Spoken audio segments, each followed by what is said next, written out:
Heyo, Phil Officer back again.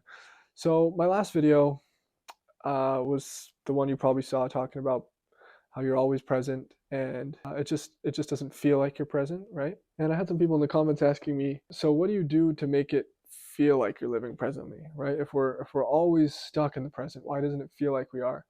And how can we start feeling that way? And I'm going to give you guys three different ways to do that. Oh my God. So, first way is the breath, okay?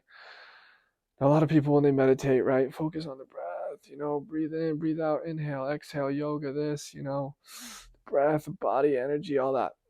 I want to change a little bit how you look at breath. And breathing is a tool to ground yourself in the moment, not just because it's kind of an easy thing to focus on, but because breathing itself is very much rooted in the moment. And I think breathing should be used as a bridge to the moment, not to be mistaken as the moment.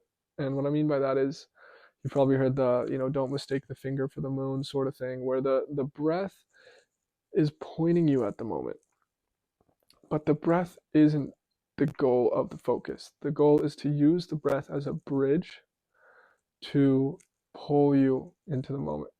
So if you're feeling like, okay, I want to be present in this moment, sit, watch your breath, focus on your breath first, and then turn your attention to what your breath is pointing you toward. And that hopefully should be the moment.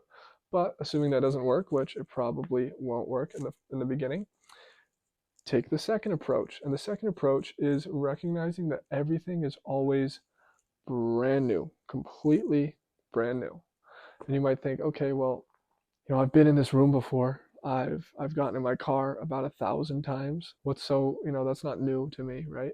Consider this story, for example. So my friend and I went to a concert together, and we both bought the same shirt, right? Red Hot Chili Peppers shirt. And later we're hanging out, and I'm like, oh look, we both were wearing a Red Hot Chili Pepper shirt, and I'm telling everyone, look, we got the same shirt. They're like, we know, we can see. And what that made me realize is we're wearing the same shirt, but like if we take his shirt and we cut it up into pieces, my shirt is unaffected. They're not actually the same shirt. They're different shirts. But for ease of communication, we say, oh, they're the same shirt. They look the same. But they're not actually the same. And that concept seems pretty easy for people to understand, right? Like, okay, they're not actually the same shirt. They're different shirts. But that's true with everything you've ever done. Like this moment right here, no matter how familiar it seems, is brand new, completely brand new. I think that can kind of help root you in the moment more to realize you've actually never been here before. And all these sights, sounds, and sensations might seem familiar, but they're brand new. So if using the breath as a bridge didn't work, if recognizing that everything is completely new in this moment hasn't really done it for you, there is one more approach that I would take to recognize that consciousness is its own thing.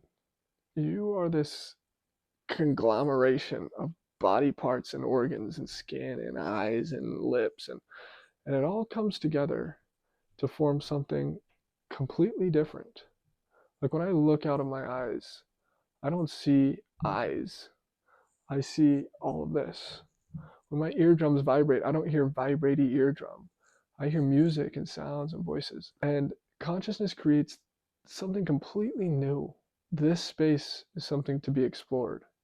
And I think it can be very tempting to view yourself from the perspective of how others view you, where you're just, organs and bones covered in skin.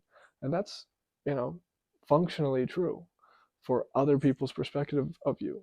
But for your whole existence, from your first person perspective until you die, you exist as this completely different thing that is the summation of all these parts expressed in this, whatever we want to call this, field of sensation that we call consciousness. And that might be sounding a little bit like crossing the border between like logic and not.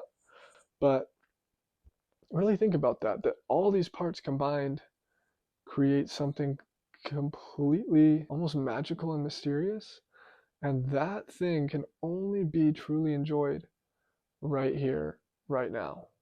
And I think a good way to enjoy it is to just simply recognize it. The fact that this is what it's like to be bones and skin. This is like, it feels like something to be bones and skin.